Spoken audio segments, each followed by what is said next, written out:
Olá a todos, quero cumprimentá-los com a graça e a paz de nosso Senhor Jesus Cristo. Eu quero convidar você nesse dia a estar refletindo comigo no Salmo de número 55, versículos de número 12 até o verso de número 14, onde a palavra de Deus nos diz assim: Com efeito, não é inimigo que me afronta. Se o fosse, eu o suportaria. Nem é o que me odeia quem se exalta contra mim, pois dele eu me esconderia.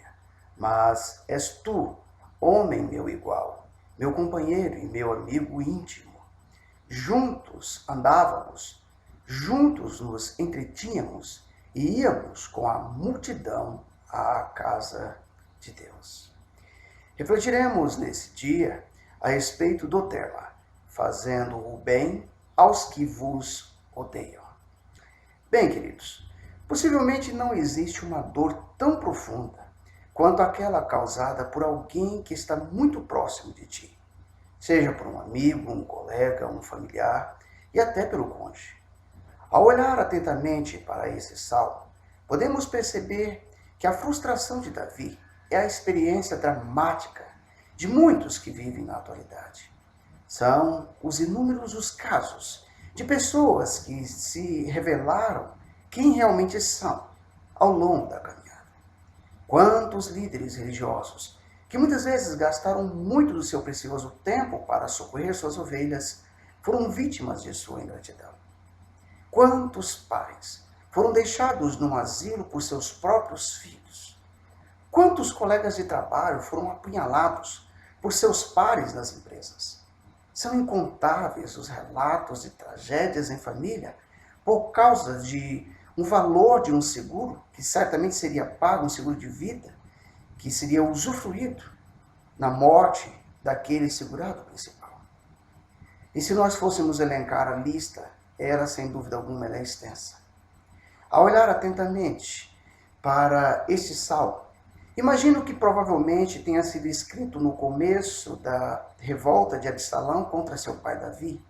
Naquela ocasião, a rebelião ela ganha força. Inclusive, o amigo íntimo de Davi, seu conselheiro, Aitofel, junta-se a Absalão. O rei Davi e todos os que eram leais ao rei, eles fogem de Jerusalém. E em dado momento, vamos observar que seu filho Absalão, que havia quebrado um princípio da palavra de Deus, o qual está contido em Êxodo 20, que diz honrar pai e mãe, esse jovem provaria de uma morte trágica.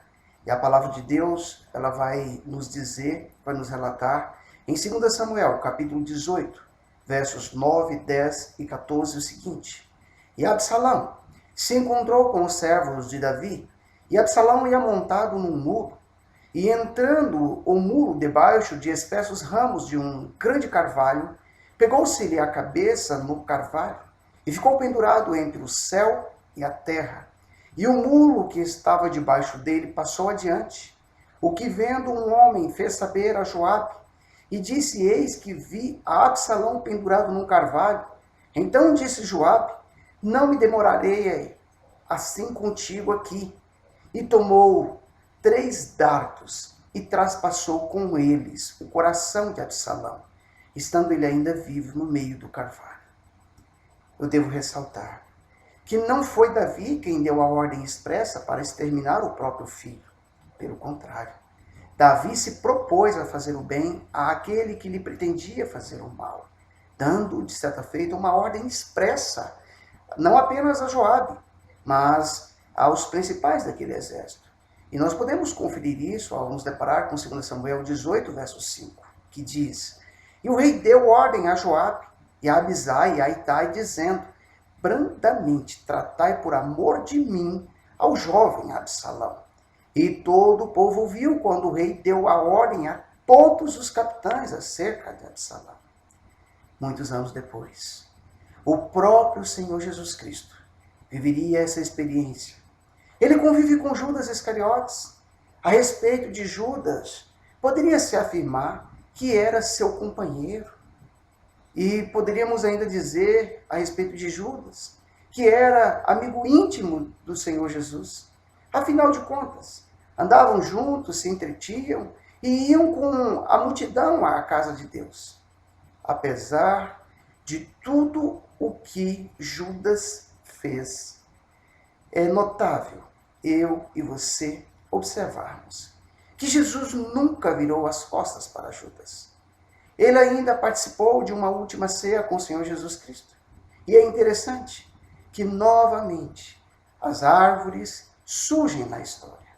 Uma seria a que Judas, acusado por sua própria consciência, daria cabo da sua vida. No Evangelho de Mateus, capítulo 27, versículo de número 5, a palavra de Deus vai nos dizer o seguinte a respeito de Judas. E ele, atirando para o templo as moedas de prata, retirou-se e foi-se enforcar. Aquele dinheiro custou muito para Judas, aquelas 30 moedas. Ele não teve paz com a sua própria consciência. Mas a outra árvore que me refiro é aquela que foi utilizada para que Jesus fizesse o bem aos que demonstraram ódio, desprezo e desonra à sua pessoa. A árvore que foi transformada em uma cruz, onde ele derramaria seu precioso sangue. E assim, nos ensinasse aquilo que ele, na prática, na teoria, nos passou, ele viveria com toda a absoluta certeza na prática. E o que eu estou me referindo? Àquilo que Jesus disse no Evangelho de Mateus, capítulo 5, versículo 44. E com isso eu concluo essa reflexão.